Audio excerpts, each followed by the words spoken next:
Welcome back to Survival Saturday with Johnny Tiger. Actually, it's Survival Sunday, but anyway, just make out video for Survival Saturday. So Saturday, Sunday, who can tell the difference? Anyway, the date is May 15th, Sunday, 2022. And like I said, this is makeup video for Survival Saturday.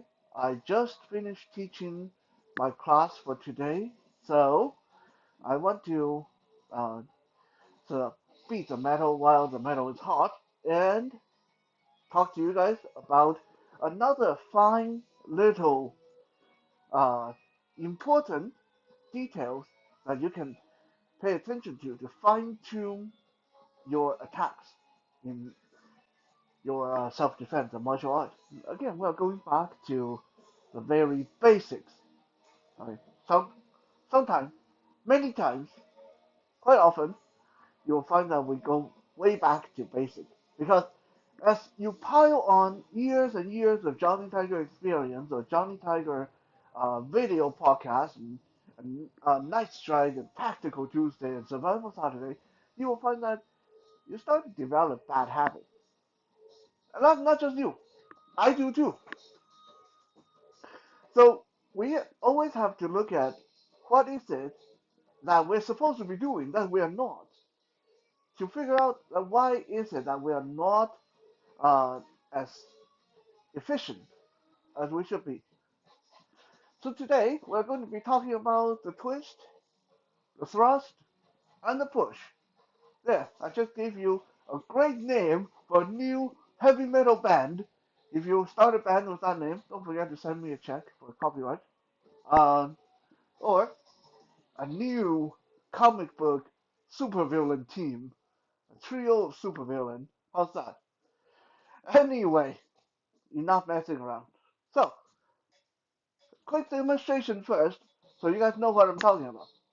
Standard front push kick.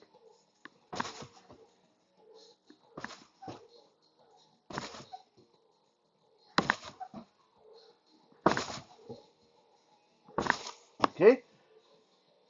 You don't really need to learn push kick today, but since we're doing it, push kick is you pick up you do a high knee and then you stomp straight out at your opponent's chest or belly.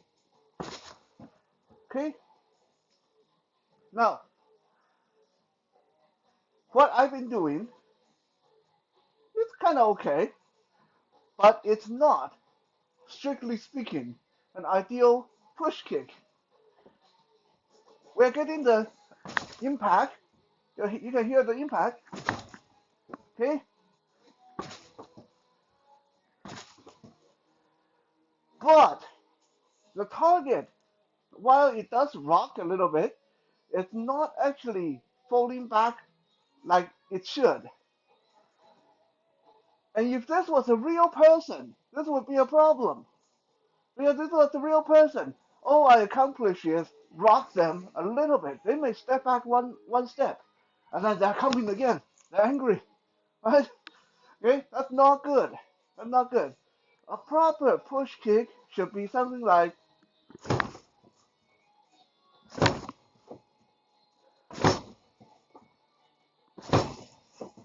hey, what's the difference?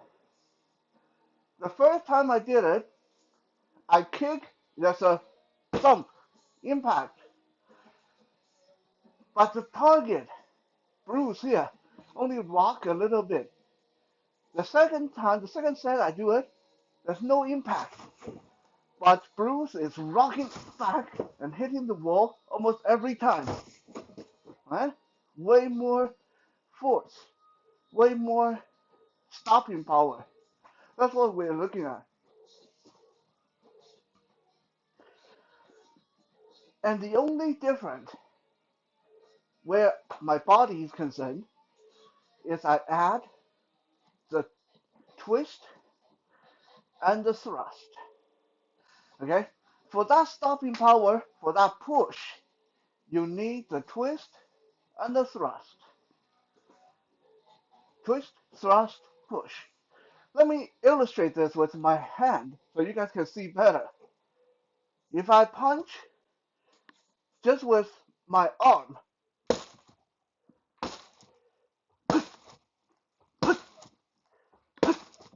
right?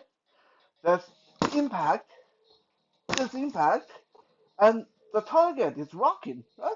That's good. If I hit someone in the face like this, it's good. But it's nowhere as strong or pack as much stopping power as if I turn my shoulder into it and thrust, right? Right? That's all you take. The turn and the thrust. Okay, the turn and the thrust. Okay? So when you throw your kick out, don't just lift up your knee and stomp forward. You need to turn your pelvis into that kick and thrust your pelvis forward like this. Right? So not like this, but like this. Right? When I throw that kick, I'm throwing my whole right side of my pelvis because I'm kicking with my right leg. I'm turning into it and thrusting my pelvis right into that kick to have that stopping power. In another word, let let me show you guys a quick little exercise that is actually quite good for this. Find a nice stable wall. Okay, if you throw the kick like how most people are messing up when they throw it, it's knee up and boom, kick the wall. Okay, you might break the wall, but most likely you will hurt your foot, right? So we're going to take away that impact. We're going to lift out our knee, place our foot on the wall, like I'm going to climb up the wall, right? And then I'm going to twist and thrust with my hip. Boom! What that do? That makes me jump back, right? Okay?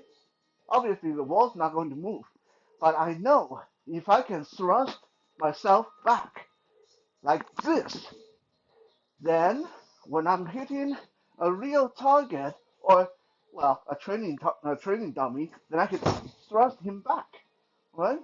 I can do that. Okay, so it's all in the twist and the thrust, twist and the thrust. Okay, and this doesn't just apply to your push kick. This apply to your punching. This apply to your shoving someone out of your way. This even apply to bringing someone down and smashing them into the ground. You need the twist and the thrust to generate that pushing force. Thank you for checking out today's survival series, and we'll be back again in a little bit to do some soul searching or some trash talking or yeah, I'll think of something. Anyway, need to go eat dinner. I'll see you guys in a little bit.